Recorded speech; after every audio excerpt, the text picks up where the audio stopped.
Oh, it's Jonathan here, DJ Puff the Third again.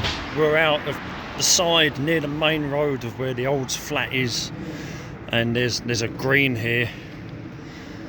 At some time in the past it was nothing but grass, punctuated with daffodils, but now, since I don't know when, but at least the 2000s, the green and the dreaming suburb of Addiscombe have been overrun by a horrible plant that is known as green Alkanet, and it's basically on the rampage.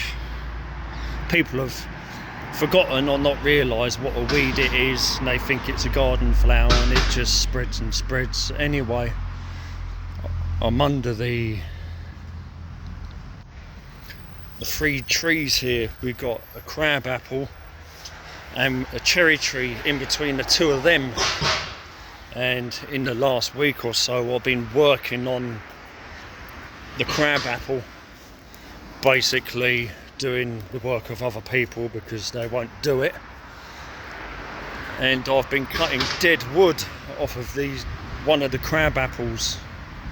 Now these trees, they were planted somewhere, I believe, in the early 90s, probably between 1990 and 1993, my guess.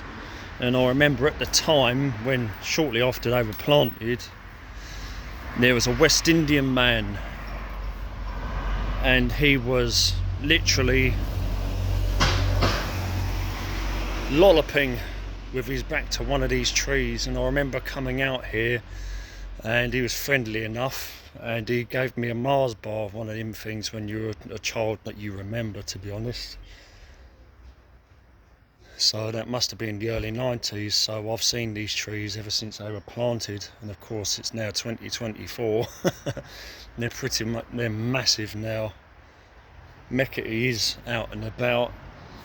But anyway, I'm just going to show you the difference between the one. Of course, I've done this while feeling like a piece of shit. Woke up feeling like a piece of shit. Green bile, horrible tastes, just horrible. But we'll switch it round and we'll show you the difference.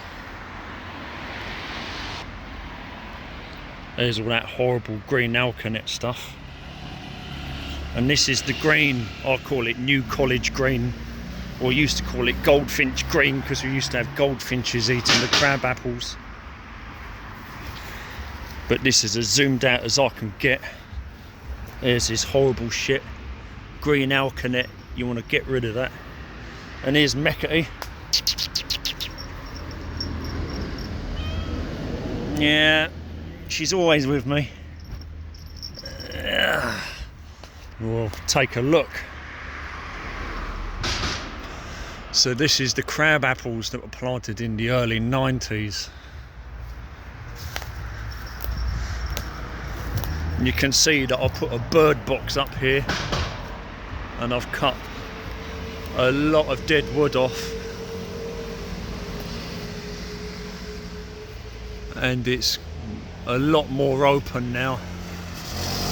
And they're currently in blossom right now. We've got apple blossom. And then we've got the cherry tree in the middle. I'm assuming they are bird cherry, and the wood pigeons, I'll be shocked if they actually produce proper fruit, because I don't think they're that kind of cherry.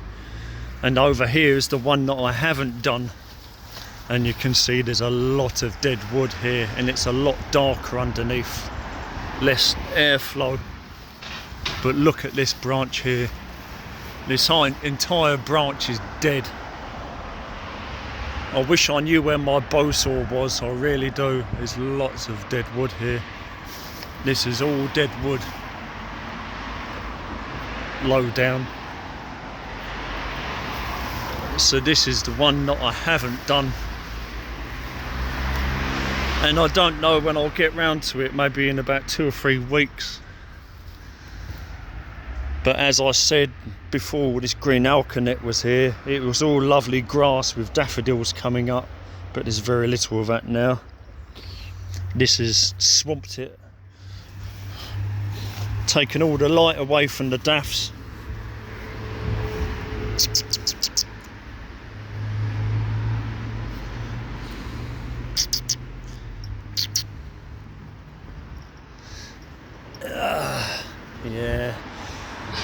been following me a lot recently, that you can see the difference in the two trees, literally.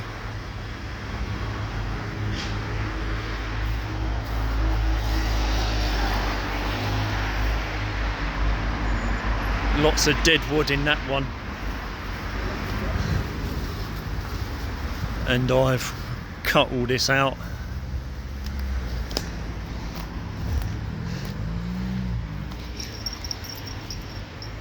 I just wish that I had space and energy to rip all this out and just compost it, but I just don't really have the energy nor the space to put this stuff anywhere. And once it sets seed, that's it. It just gets worse and worse. Anyway, there used to be a 4-storey villa here. I'd say 4-storey villa, maybe with a basement. I should imagine it had basements as well. I don't think it was 5-storey. And it was basically just a villa at the time. I heard that the building that was on this site, or it seemed like it was used as an ARP base during the Second World War, and it was used as a school as well.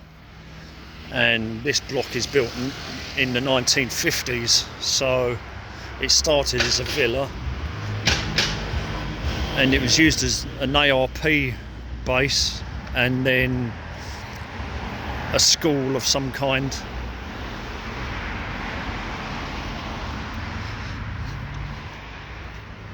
See, I've done a bit of work here. I've cut some of this away, shaped it. Also the berberis, I've done the berberis.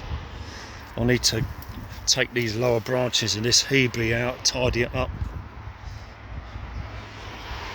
And the escallonia, I've literally cut the escallonia back pretty much all sides, just shaped it. Meckity likes to sit on this section of the wall underneath the escallonia. See, the roses are looking quite good for their cut back. And there's one down there. I planted a new rose and that one's doing quite well.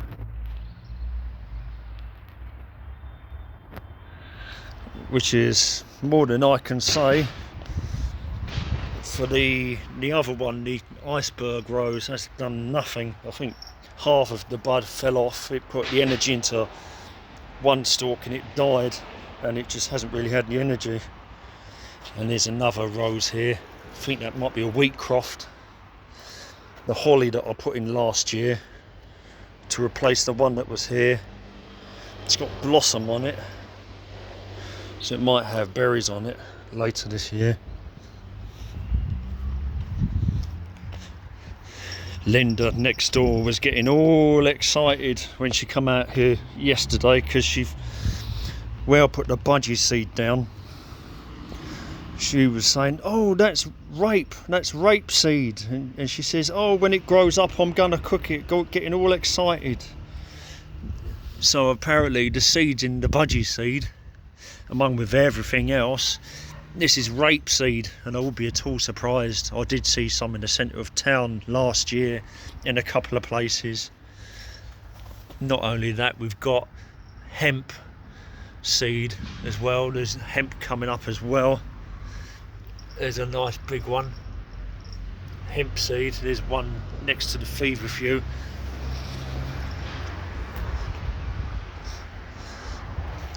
The clematis Ville de Lyon is coming on nicely, and there's the one up there as well. I gave that a good water yesterday. The Acer-saccharinums are looking great when they first emerge. I do love the fresh leaf on the Acer-saccharinum. There's two of them.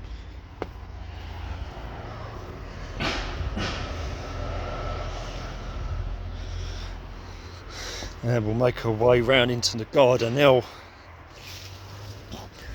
There's a load of compost in, well, not a load of compost, but there was some compost in a bin, and I basically threw it on here.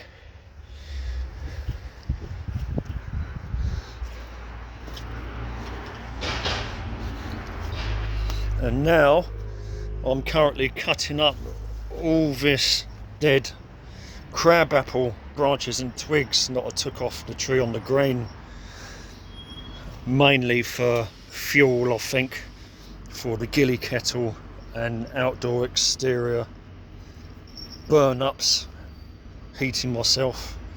But this is going to take 3 or 4 days to get through this, mainly because I don't have the strength in the hands to even control loppers and secateurs. Green material is going to be a bit of an issue here. I don't know what to do with it, and there's a shatload of green material that needs cutting back. Far too much. Years ago we used to burn it and it wouldn't be any issue because all the bins were literally metal. Talking of metal bins, here's a metal bin here, and there's a date on it of 1961. That's an original metal bin, and it's resting on a concrete base, and that's empty at the moment. And I've hooked up the gutter with a grey plastic pipe that was already behind the shed, and I've attached it to the fence and down in here, so I'm catching some rainwater at least. So this corner has been worked on as well.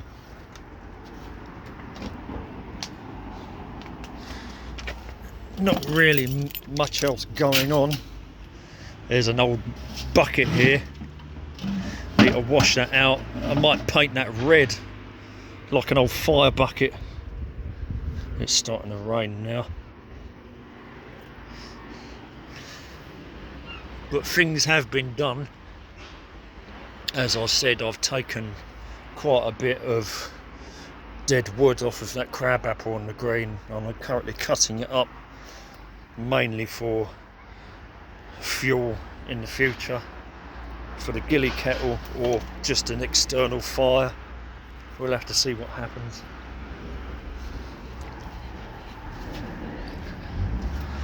There's stuff lost in here as well. This is yet more compost, which is great because that means I can fill up another recycle bin, lift it off the ground and plant something in the recycle bin. So that compost is brilliant. I'll be using that. Plus I've got more compost bags elsewhere that I can use. I'm going to put in more parsley, but I'm going to get at least 3 or 4 of them. And in the other corner, I'm not sure what this is.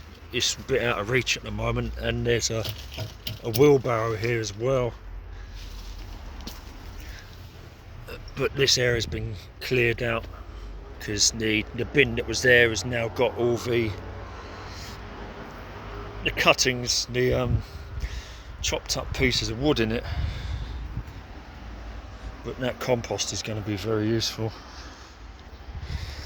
Still, I was hoping to put hydrangea petiolaris here, but it's at the gaff and it's literally behind all the roses, stuck in the corner. It's going to be very hard to get that out.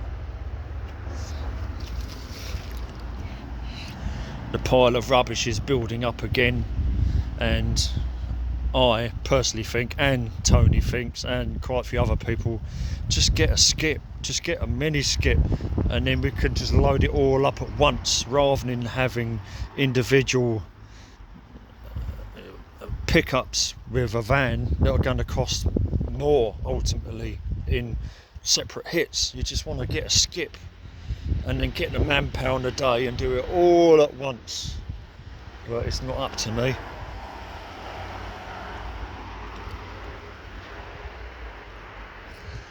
That's about it, I think.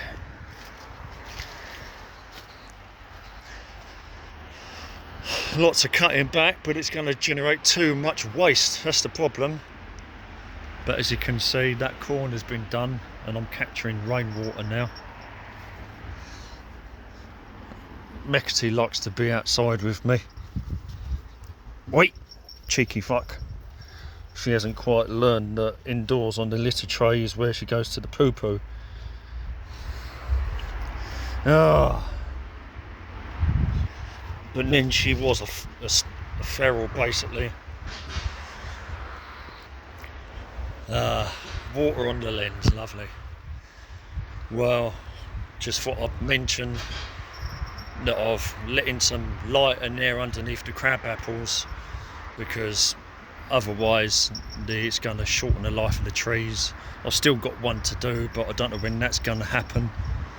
Right, I think I'm going to have to end it here, running out of time. I managed to get over 15 minutes. I'll catch you on the next video. Bye for now. Rain.